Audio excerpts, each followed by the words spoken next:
Tikam Samurai 6. Dalam Neraka Vietnam. Episode 102. Tak ada yang tak mungkin baginya.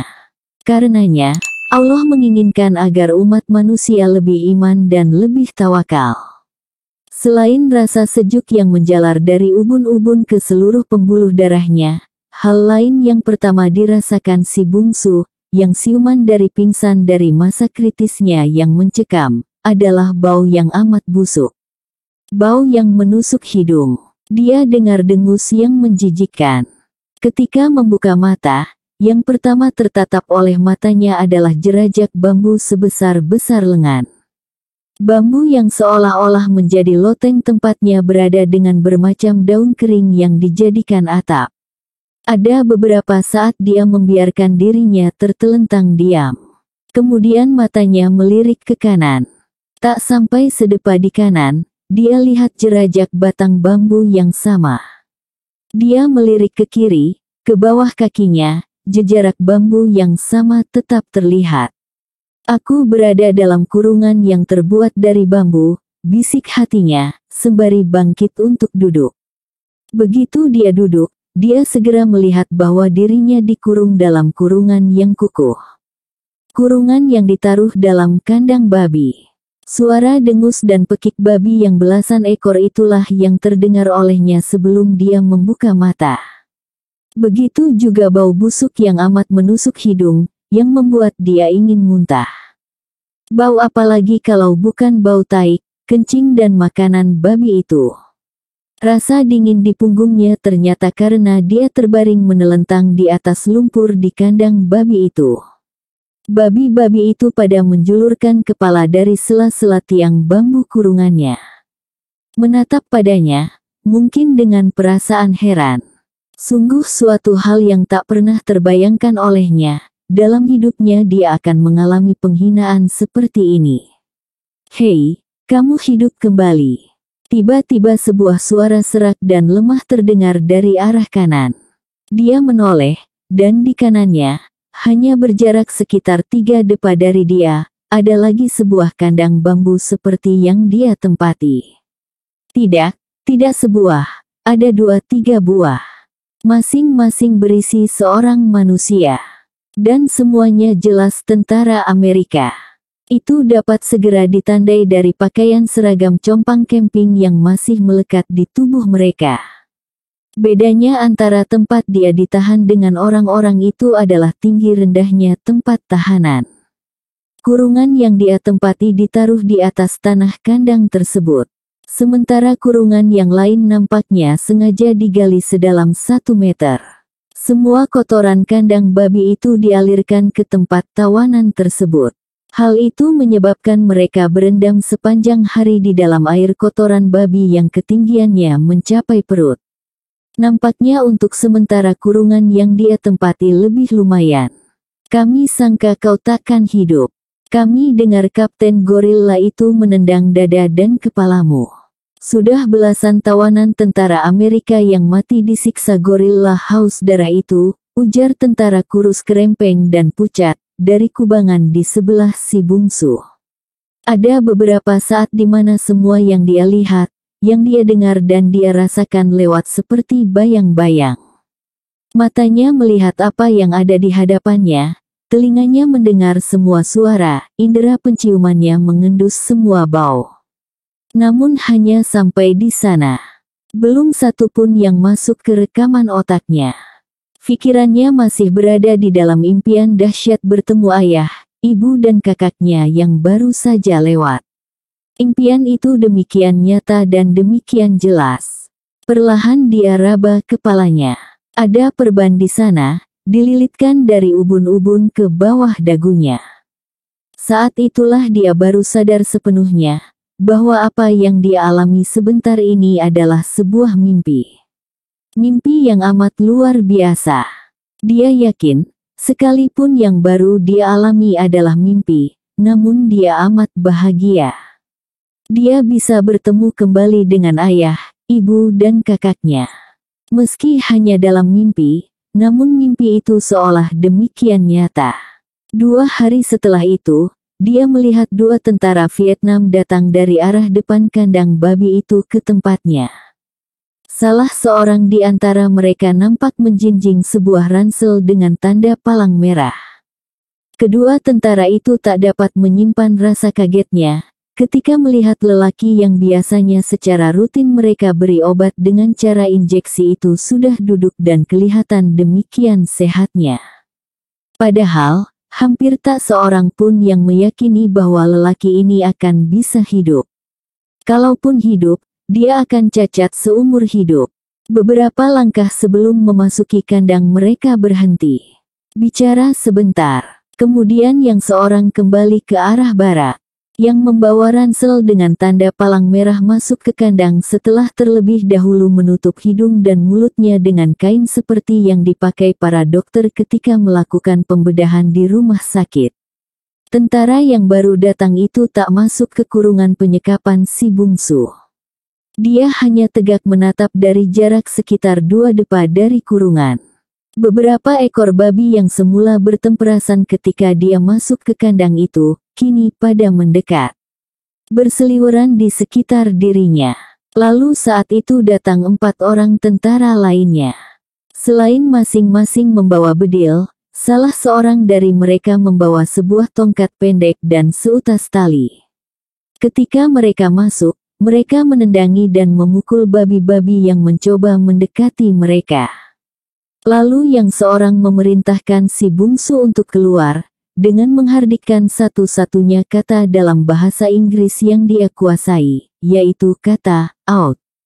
Di bawah tatapan mata 4-5 tawanan Amerika, yang berada dalam kurungan bambu dan berjejer dalam kandang babi itu, si bungsu berdiri perlahan. Dia merasa dirinya amat enteng dan sehat sekali. Sebenarnya, mimpi dan air mata, ibu yang menyebabkan dia sadar, setelah puluhan hari berada dalam keadaan koma, secara ilmiah bisa ditelusuri.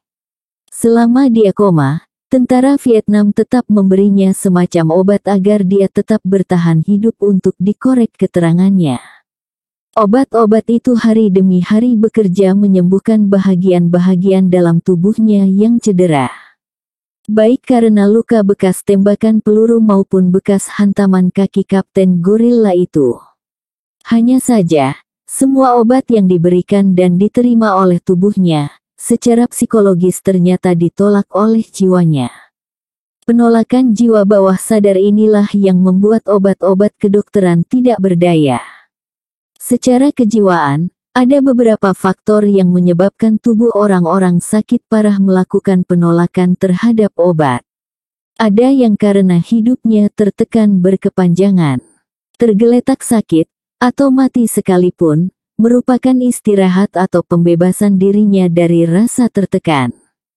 Kesembuhan fisik baginya tak lain dari kembalinya dia ke dalam hidup yang penuh tekanan. Karenanya, kendati dia tetap diobati, diinjeksi, diinfus, proses kesembuhannya sangat lama. Karena jiwa dan bawah sadarnya memang tak menginginkan kesembuhan. Ada pula yang alam bawah sadarnya tidak menginginkan kehidupan, karena dia tak tahu untuk apa dia hidup. Orang dari kelompok ini bisa saja dari kalangan orang-orang berada, namun tak punya landasan agama yang kuat. Hari-hari dalam hidupnya berlalu tanpa manfaat untuk siapapun. Begitu dia jatuh sakit, dia merasa mendapat jalan keluar dari perasaan hidup tanpa guna. Makin lama dia tergeletak sakit, makin tenteram perasaannya. Karena sebagai orang sakit, dia merasa memang layak tak bisa mendatangkan manfaat untuk siapapun. Ada yang alam bawah sadarnya melakukan penolakan terhadap obat, karena dia memang tak mampu lagi menahan rasa sakit berkepanjangan.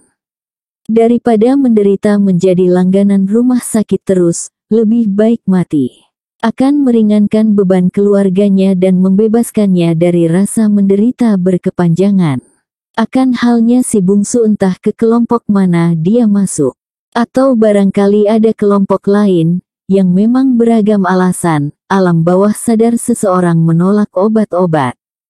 Hanya saja ketika alam bawah sadarnya berada di titik tertinggi penolakan, saat mana nyawanya berada di ujung tanduk, sebab jika masih terjadi penolakan maka kemungkinan yang terbuka baginya hanya satu, yaitu terhentinya semua sistem dan mekanisme kehidupan pada tubuhnya. Jika itu yang terjadi, manusia menyebutnya sebagai suatu kematian. Pada saat berada di titik kritis tertinggi itulah, mimpi yang hanya Tuhan yang tahu itu terjadi pada dirinya. Air mata sang ibu merupakan obat yang mendorong daya hidupnya kembali menyala. Obat yang datang kepadanya dari alam metafisik, dari alam gaib. Pada orang-orang tertentu, mimpi bukan hanya sekedar permainan tidur. Banyak manusia yang mengalami mimpi sebagai isyarat bahkan petunjuk atas sesuatu. Hanya saja, bagi orang-orang yang beriman, isyarat dan petunjuk itu menjadikan dia semakin yakin akan kekuasaan Tuhan. Sementara, sebahagian lagi keyakinannya bukan pada Tuhan yang menciptakan semua denyut kehidupan di muka bumi, termasuk menciptakan mimpi itu. Yang dia yakini justru mimpi tersebut. Bagi orang-orang seperti ini, tidak jarang dia terperosok menjadi musyrik. Mengeramatkan dan minta perlindungan dan rezeki pada makam atau tempat-tempat keramat lainnya. Akan halnya si bungsu, begitu keluar dari kerangkeng bambu berlumpur amat busuk itu, kayu sebesar lengan yang panjangnya sedepa yang tadi dibawa seorang tentara, segera diletakkan di bahunya. Kedua tangannya diikat, dengan posisi terbentang ke kiri dan ke kanan, ke kayu tersebut dengan erat. Kedua kakinya diikat pula dengan tali yang terbuat dari kulit kayu. Tali dari kulit kayu yang mengikat tangan dan kakinya itu dalam keadaan basah. Teknik mengikat dengan kulit kayu khusus, yang liat dan kenyal seperti yang dilakukan pada si bungsu saat itu, adalah cara yang lazim dilakukan Viet Cong. Kulit kayu basah itu semakin kering semakin mengencang cengkeramannya pada bahagian tubuh yang diikat. Ikatan pada kedua kaki tahanan, yang rentang talinya dibuat tak lebih dari sejengkal, membuat si tahanan benar-benar dalam kesulitan.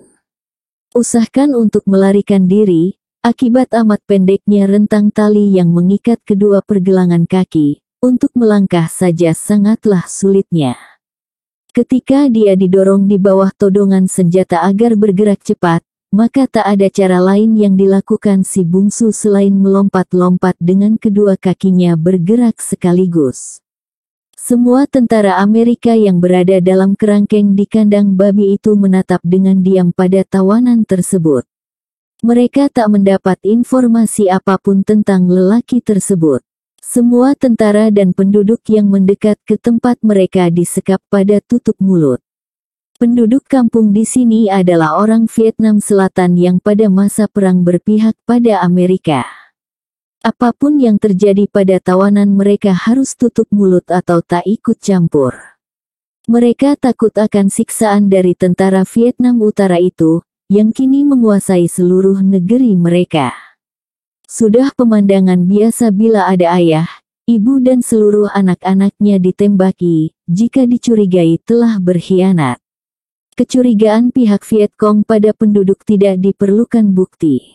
Jika saja ada salah satu pihak Viet Cong yang merasa mencurigai satu orang atau satu keluarga melakukan pengkhianatan, dia menembaki orang atau keluarga itu.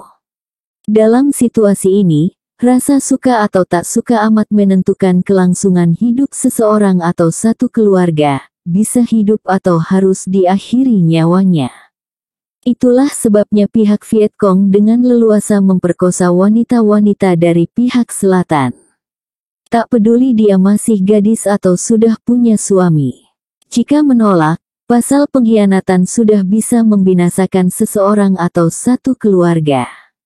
Itulah sebabnya, setelah Viet Cong memenangkan peperangan, jutaan orang-orang selatan berbondong-bondong keluar dari Vietnam menuju perbatasan ke Kamboja dengan melewati hutan belantara yang ganas, dan ada juga dengan kapal-kapal kecil mengarungi lautan untuk mencari negara yang mau menampung mereka. Itulah sebabnya mereka disebut orang-orang perahu. Si bungsu memasuki sebuah rumah yang paling besar di kampung itu. Sekali pandang dia bisa mengetahui kalau desa itu adalah kampung yang dibangun oleh keluarga-keluarga petani yang mengungsi dari kota-kota yang sedang terjadi pertempuran. Namun perang dengan cepat berakhir, semua tanah Vietnam kini dikuasai Viet Cong. Setelah dia masuk, seorang tentara berpangkat letnan kolonel sedang duduk dengan beberapa orang perwira lainnya. Termasuk Kapten Gorila itu dan Lok Ma. Ada sebuah kursi reot di depan mereka. Si bungsu disuruh duduk di sana. Di meja reot tanpa alas itu dia lihat beberapa benda yang dia kenal. Senjata-senjata kecil yang selama ini dia pakai dalam berbagai pertarungan. Beberapa bilah samurai kecil, beberapa lempengan baja tipis yang sangat tajam. Beberapa di antaranya ada yang sebesar uang logam yang di sisinya ada gerigi yang sangat tajam. Sebagiannya bundar biasa, dengan pinggiran yang setajam pisau cukur. Dia lihat ada 5 buah samurai kecil dan 6 buah besi bulat itu terletak di atas meja. Letnan kolonel itu sepertinya sangat terpelajar. Berbeda dengan si Kapten Gorilla yang menghantam dadanya sampai dia muntah darah dan menendang ubun-ubunnya sampai dia koma. Ini punyamu tuan, ujar overste itu membuka interogasi itu dengan bahasa Inggris yang fasih. Ya tuan, jawab si bungsu. Engkau salah seorang yang ikut membebaskan tawanan tentara Amerika yang kami tawan 9 minggu yang lalu. Si bungsu tertegun. Maksud tuan? Letnan kolonel itu menatapnya dengan tajam. Lok Ma berbisik kepada overste itu dengan bahasa Vietnam. Overste itu mengangguk pelan usai Lok Ma berbisik. 2 bulan yang lalu, sekitar 100 meter dari sini, 17 orang tentara Amerika dibebaskan teman-temannya. Apa Anda termasuk salah seorangnya? Si bungsu menarik nafas panjang, berarti selama itu pula dia pingsan. Saya bukan bagian yang membebaskan itu, tuan, jawabnya pasti. Overste itu menatap dia dengan tajam, kemudian dia melanjutkan ucapannya. Saya ingin menjelaskan, kalau saya sendiri membebaskan mereka. Ada 3 orang Vietnam yang jadi penunjuk jalan. Jika mereka dihitung, maka yang membebaskan tawanan itu kami berempat. Namun sesungguhnya, selain sebagai penunjuk jalan, mereka tak berperan apapun. Pembebasan itu sepenuhnya tanggung jawab saya, overste itu menatapnya dengan tajam. Demikian hebatnya kau, sehingga bisa menghancurkan 10 tentara Vietnam, desis overste itu. Sebelum ucapannya selesai, dengan cepat tangannya menyambar salah satu samurai kecil si bungsu di atas meja. Dan dengan cepat dan mahirnya dia lemparkan ke arah dada kanan si bungsu, dari arah lemparan dada sebelah kanan bukan sebelah kiri di mana jantungnya. Si bungsu tahu overste itu hanya ingin menyiksanya. Dia terkejut dengan gerakan lemparan itu yang tiba-tiba dan amat cepat. Namun saat itu pula tubuhnya seolah-olah menunduk ke meja, terdengar suara berdetak halus. Dan saat dia meluruskan badannya dan menengok ke belakang dia lihat samurai itu tertancap di dinding tempat tangannya terikat. Semua yang ada di ruangan yang dindingnya terbuat dari bambu itu pada terdiam. Tak ada seorang pun yang tahu, termasuk overste itu kalau lemparan itu meleset karena kebetulan. Gerakan merunduk ke meja itu telah diperhitungkan si bungsu. Si bungsu kembali duduk dengan lurus di kursinya. Overste itu menyuruh Lok Ma mencabut samurai kecil itu yang tertancap di dinding tempat si bungsu diikat. Lok Ma melangkah ke arah si bungsu mencabut samurai kecil tersebut. Dan kembali meletakkan di meja di depan letnan kolonel tersebut. Apa pangkat tuan di ketentaraan Amerika, ujar letkol itu. Saya bukan tentara Amerika tuan. Dan juga bukan warga negara Amerika. Letnan kolonel itu kembali menatapnya dengan tajam. Dia hampir tak yakin kalau orang yang punya kemahiran seperti lelaki ini bukan dari pasukan khusus Amerika. Jika bukan kebangsaan Amerika, lalu apa kebangsaan tuan? Indonesia. Indonesia. Ya, Indonesia. Engkau tentara Indonesia. Bukan, Tuan. Overstay itu kembali menatap si bungsu. Tak ada tanda sedikit pun bahwa orang ini berdusta atas setiap kata yang diucapkannya, bisik hati si Overstay.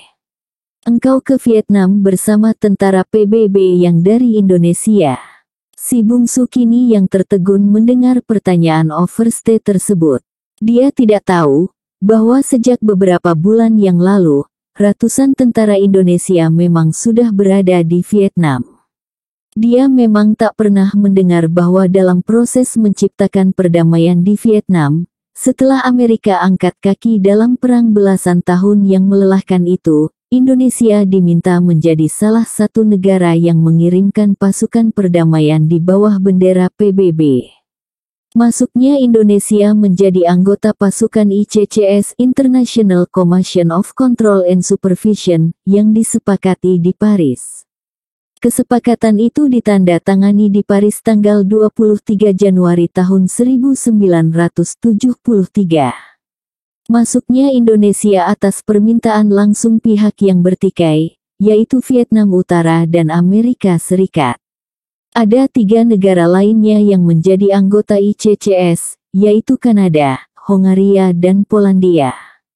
Ada 4 tugas utama yang dipercayakan ke pundak pasukan ICCS, yaitu 1. Mengawasi, mencegah pelanggaran-pelanggaran dan menjaga status quo.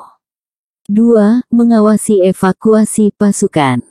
3. Mengawasi evakuasi alat-alat perang dan 4. Mengawasi pertukaran tahanan perang. Kontingen pasukan Indonesia pertama yang datang ke Vietnam diberi nama Garuda 4. Garuda I-3 ditugaskan di bawah bendera PBB ke berbagai negara yang dilanda kemelut sebelum Perang Vietnam, seperti Kongo misalnya.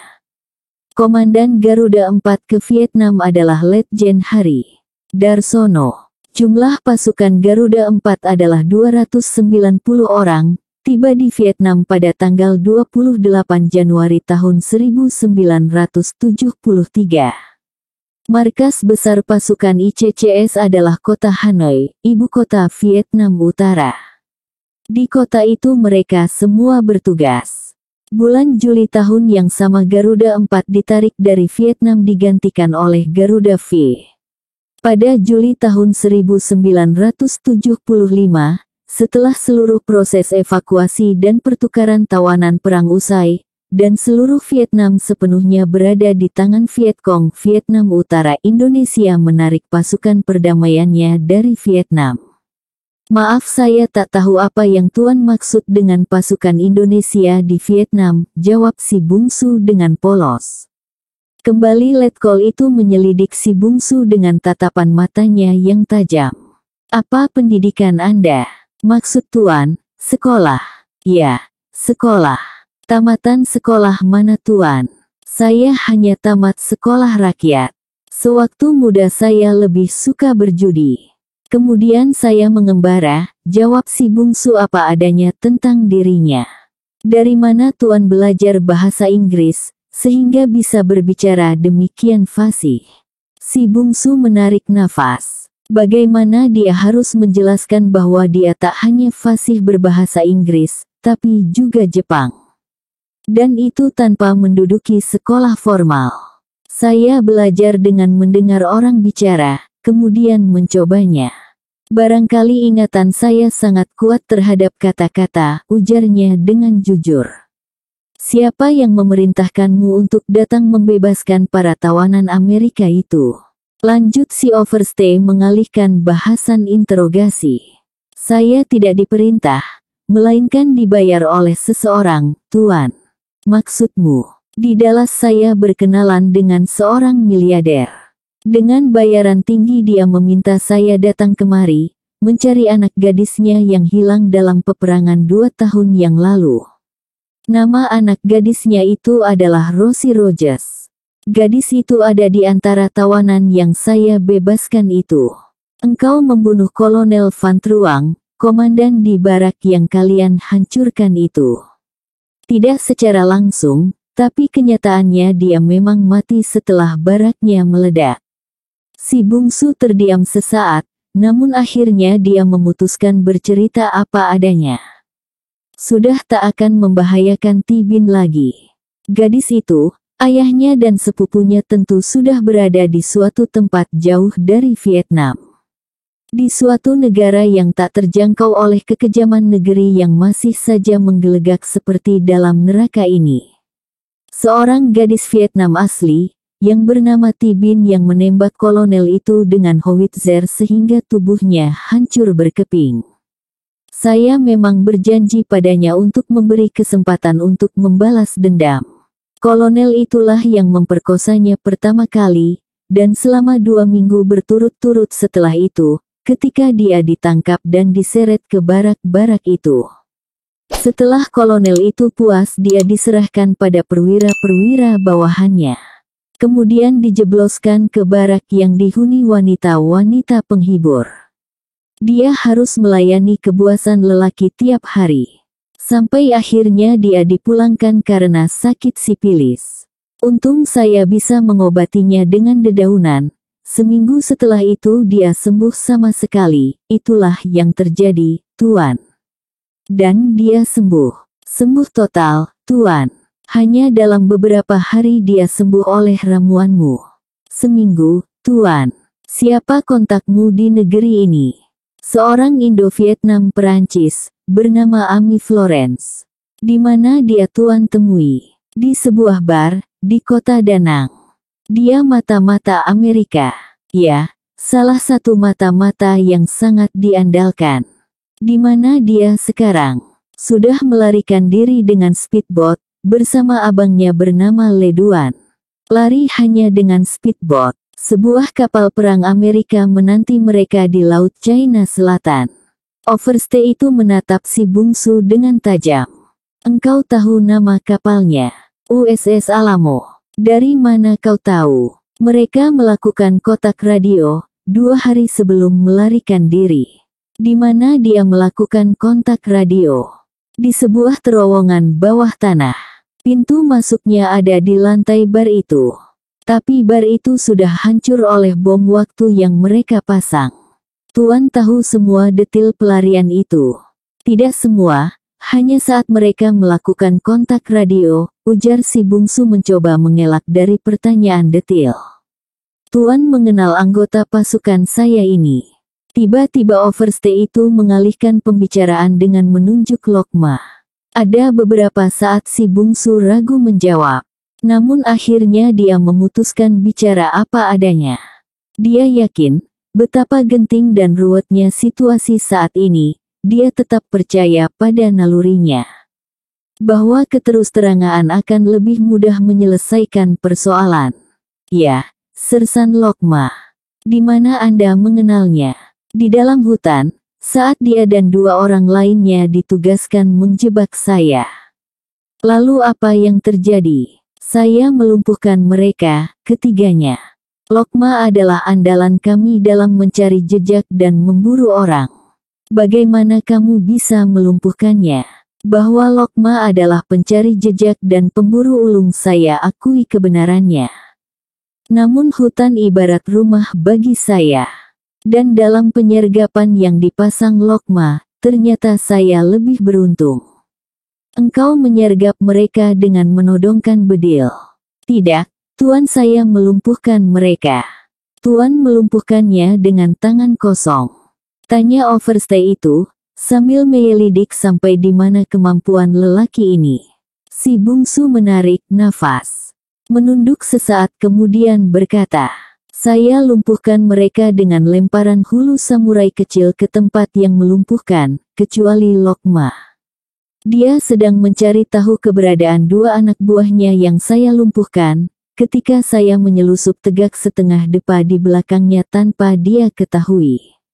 Lalu dia melepaskan kamu pergi begitu saja.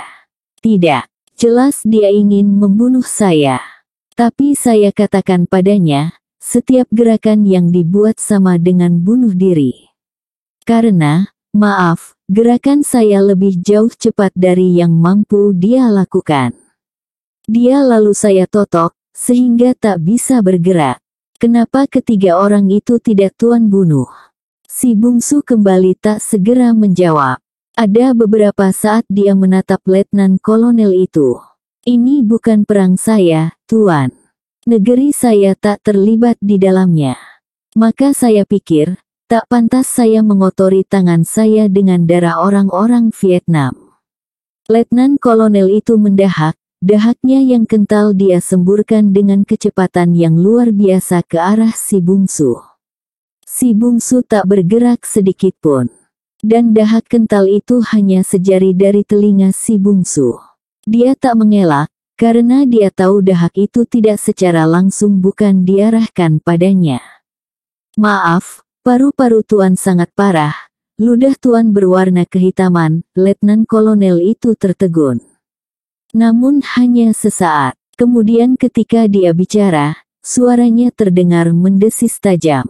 Tak pantas melumuri tanganmu dengan darah orang Vietnam, katamu.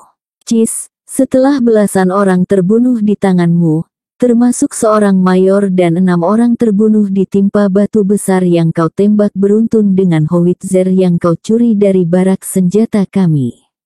Itu yang kau maksud tak ingin melumuri tanganmu dengan darah orang Vietnam.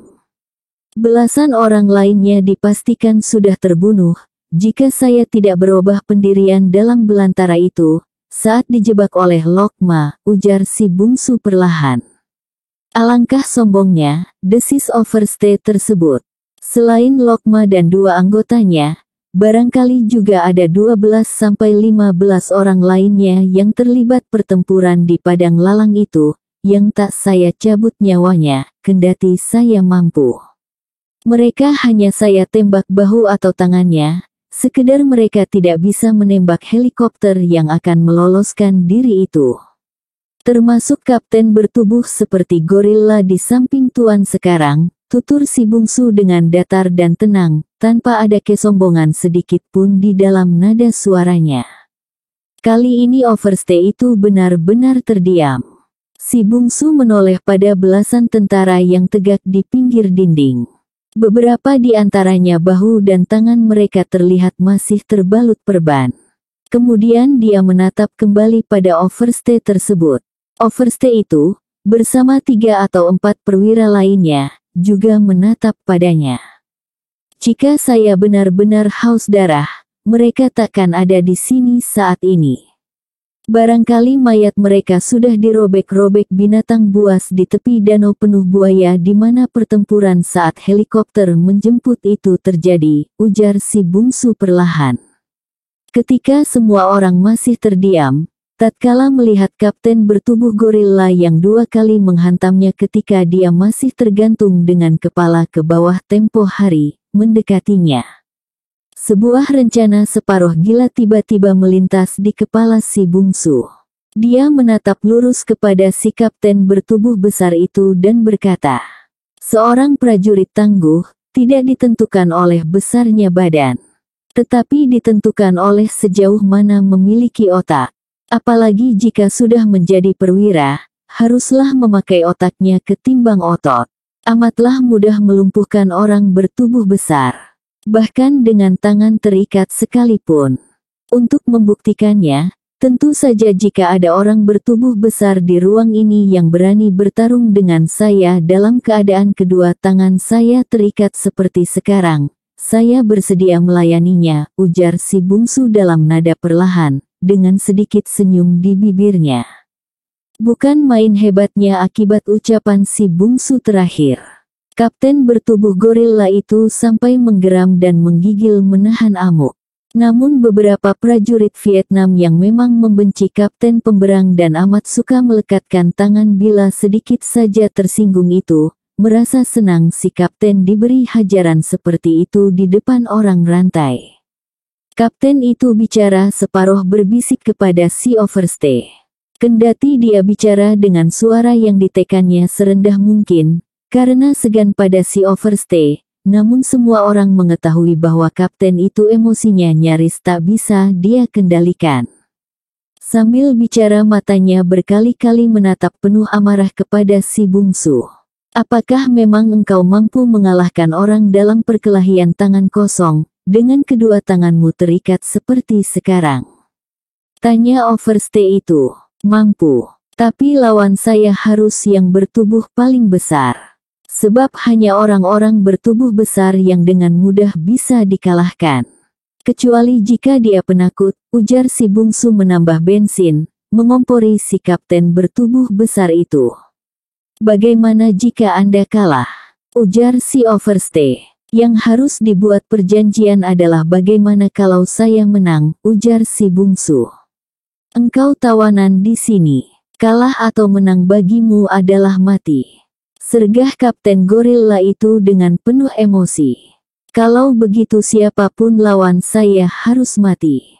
Agar bersama-sama ikut mati dengan saya, ujar si bungsu dengan tenang dan menatap tepat-tepat ke mata si kapten, yang juga sedang menatap kepadanya dengan tatapan mata seperti menyemburkan api. Kau berani bertarung dengan Kapten Bunduang dalam keadaan kedua tanganmu terikat seperti sekarang? Tanya overstay tersebut. Tidak hanya tangan. Dengan kedua kaki saya yang juga diikat dengan jarak langkah hanya sejengkal, saya berani. Jawab si bungsu. Kau berani melawannya dengan tangan dan kakimu terikat seperti sekarang. Ulang overstay itu. Sebaiknya Tuan tidak bertanya pada saya. Karena tadi saya yang mengajukan tantangan. Sebaiknya tanyakan pada kapten itu, apakah dia benar-benar berani melawan saya, ujar si bungsu, lagi-lagi dalam nada yang amat tenang, namun dengan ejekan yang hampir meledakkan paru-paru si kapten saking berangnya. Kapten itu langsung berdiri, membuka sabuk pinggangnya yang berpistol dan berpisau. Menghempaskan pistol dan pisaunya itu di meja. Kemudian mendekati si bungsu yang masih duduk di kursinya. Selangkah dari kursi si bungsu, kapten itu berdiri dengan tangan terkepal dan muka merah. Tegak kau, monyet, desisnya sembari menendang kaki kursi. Si bungsu masih saja duduk dengan tenang. Barulah saat sepatu Lars si kapten sejari lagi dari kaki kursinya dia berdiri. Kaki kursi yang terbuat dari kayu sebesar lengan itu langsung patah, dan kursi itu tercampak ke belakang. Menghantam dinding dan menimbulkan suara berderak, lalu rontok ke lantai dalam keadaan porak-poranda. Kini mereka tegak berhadapan dalam jarak tak sampai sedepah. Semua orang menatap tak berkedip. Mereka kenal benar kemahiran Kapten Bunduang dalam karate, judo dan jujitsu. Dalam seluruh resimen tak ada yang mampu menandinginya. Dia jawara saat masih menjadi mahasiswa Akademi Militer Vietnam Utara. Kalau kini ada orang yang demikian besar mulut sanggup mengalahkan kapten itu, sungguh akan menjadi mimpi buruk yang takkan pernah dilupakan oleh si penantang. Jika dia menyatakan mampu mengalahkan si kapten dengan tangan dan kaki terikat, peristiwa ini tak hanya akan menjadi sekedar mimpi buruk, tetapi suatu tindakan bunuh diri. Atau apakah orang ini sengaja ingin bunuh diri karena tak tahan menderita selama di tahanan, dan lebih tak tahan lagi menghadapi siksaan di hari-hari berikutnya? Jika itu yang dia inginkan, maka keinginannya itu pasti bisa dia dapat dalam waktu takkan kurang dari 5 menit. Cara dia membuat si kapten menjadi lahar amarah, memang jalan tersingkat menuju kematian. Kapten Bunduang yang amarahnya sudah sampai ke ubun-ubun, tak ingin membuang waktu sedikit pun. Sebenarnya, jika dapat dia ingin lelaki yang kini dalam posisi terikat kedua tangannya itu dia telan dengan rambut-rambutnya sekalian. Demikian marah dan bencinya dia pada lelaki tersebut. Usahanya untuk membunuh lelaki tersebut sebenarnya sudah dia lakukan dengan 2 tendangan ketika si lelaki terikat dengan kepala ke bawah. Tendangan pertama menghajar dadanya, yang menyebabkan lelaki itu muntah darah. Dia ingin saat itu lelaki yang sudah mengobrak-abrik markas mereka itu tidak hanya sekedar muntah darah. Dia berharap yang dimuntahkannya adalah jantung, hati dan parunya sekaligus. Mampus sekalian. Karena tendangan pertama ke dada hanya menyebabkan muntah darah, dia menendang lagi untuk kali kedua, dengan sepenuh kekuatan dan keahlian menendang yang dia miliki. Dengan tendangan kedua itu dia berharap otak lelaki tersebut berhamburan. Dia ingat pada suatu hari yang amat kritis, di mana dia berserobok dengan seekor harimau yang akan menerkamnya. Dia tendang kepala harimau besar itu sekuat tenaga dan secepat kemampuannya. Akibatnya harimau itu mati dengan mulut, hidung dan telinga bersemburan darah. Itu bukan mengada-ngada. Kapten Bun Duang memang memiliki keahlian bela diri yang nyaris tak ada tandingannya dalam pasukan Vietnam.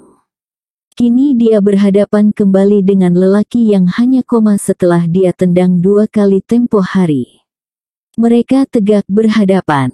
Dia lihat lelaki itu tegak menyamping padanya. Hehe, dia coba-coba memasang kuda-kuda, pikir si kapten yang merasa geli melihat usaha lelaki kurus itu. Matanya menatap kepada para perwira dan prajurit yang berada dalam ruangan berukuran sekitar 7 kali 7 meter persegi itu. Tiba-tiba saja timbul niatnya untuk memberikan tontonan yang menarik, sekaligus mendemonstrasikan kemahiran bela dirinya. Dia akan malu juga kalau orang ini mati, sementara tangan dan kakinya terikat.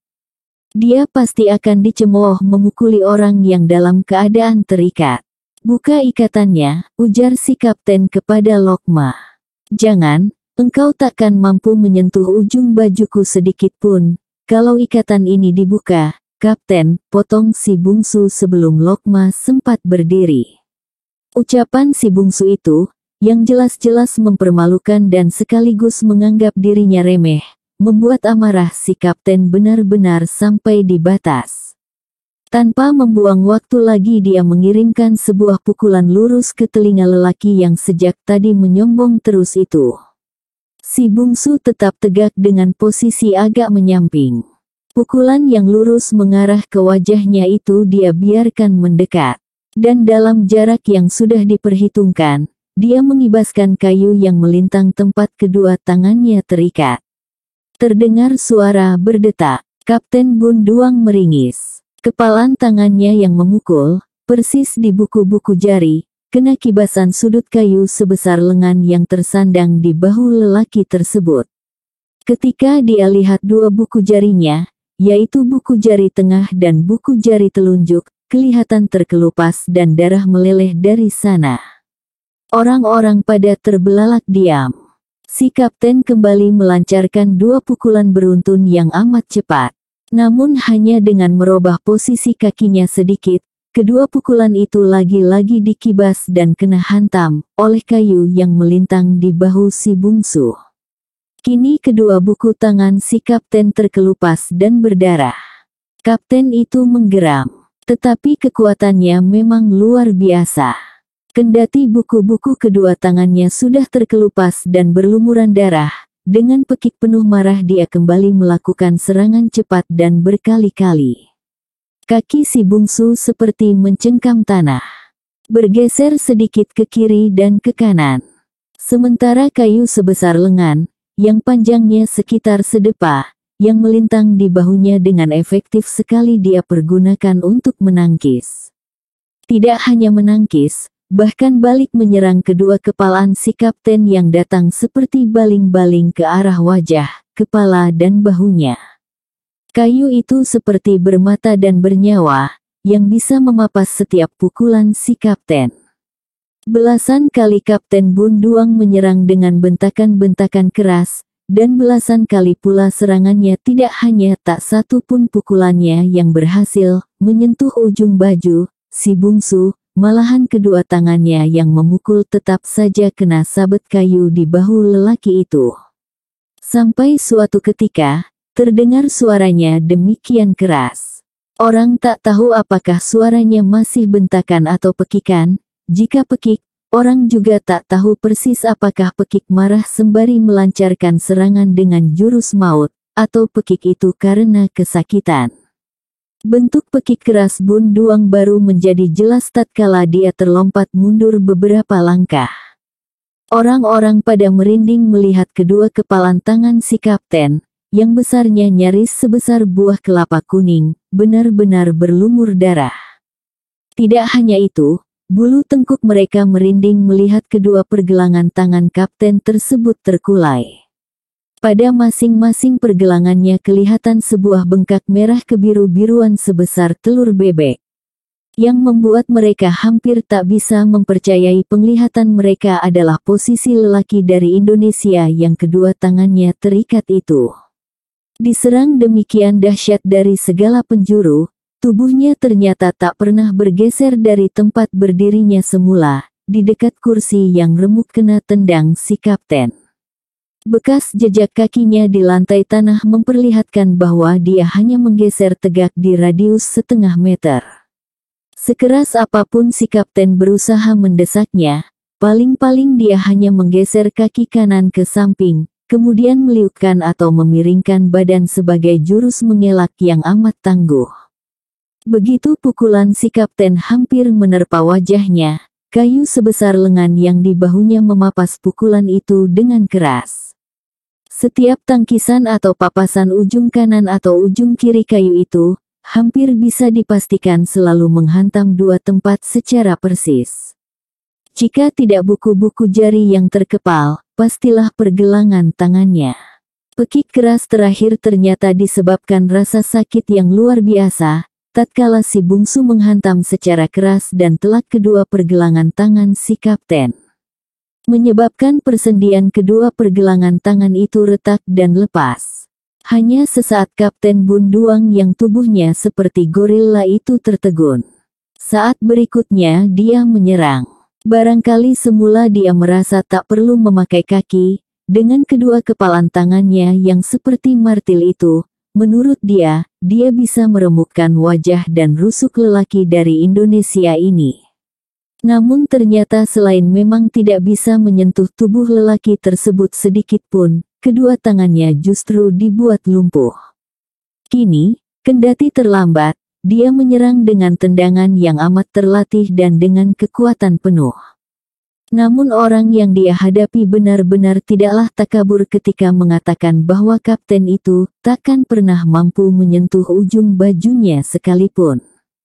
Kini ucapannya yang semula terdengar takabur itu dibuktikan orang itu. Ketika kaki kanan si kapten baru saja terangkat beberapa jari dari tanah, sebelum digerakkan ke depan dalam bentuk sebuah tendangan yang amat keras, tubuh si bungsu berputar dua kali.